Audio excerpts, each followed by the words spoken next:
Assalamualaikum warahmatullahi wabarakatuh. Selamat pagi dan salam sejahtera untuk kita semua. Kawan-kawan mahasiswa yang saya hormati, hari ini saya ingin mengajak kita berpikir tentang satu pertanyaan sederhana. Siapa yang benar-benar mengendalikan waktu dan pikiran kita, diri kita sendiri, atau layar di tangan kita? Di era digital sekarang, media sosial sudah jadi bagian dari rutinitas kita sehari-hari. Kita membukanya saat bangun tidur, ketika menunggu kelas, bahkan kita merasa bosan 1 menit saja. Namun, tanpa kita sadari, kebiasaan kecil seperti ini berubah menjadi kebiasaan yang diulang terus-menerus. Dan kebiasaan seperti itu perlahan-lahan membuat kita bukan lagi orang yang mengatur waktu, tapi justru mengikuti notifikasi yang muncul. Kawan-kawan sekalian, masalah kecanduan media sosial bukan lagi isu kecil. Sebanyak sekitar 210 juta orang di seluruh dunia mengalami kecanduan media sosial dan internet. Angka yang menunjukkan bahwa ini bukan hanya masalah tertentu, tapi masalah global. Mengapa ini berbahaya? Karena kecanduan media sosial bisa memberikan dampak negatif.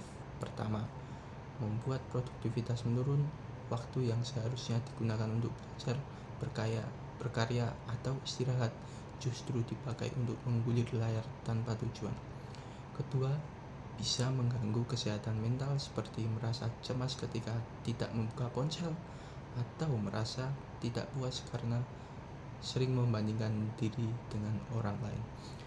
Lebih dari itu, beberapa penelitian menunjukkan bahwa penggunaan sosial media secara adiktif bukan hanya soal lama waktu terkait dengan meningkatnya risiko depresi dan membuat pikiran untuk bunuh diri.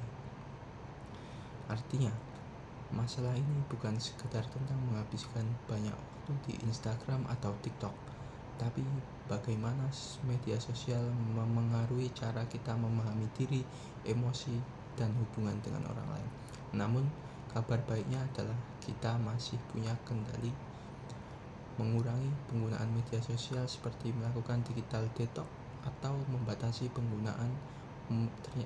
penggunaannya ternyata memberikan banyak manfaat, mulai dari kesehatan mental yang lebih baik, kualitas tidur meningkat, waktu untuk kegiatan bermakna, hingga hubungan dengan orang terdekat jadi lebih baik.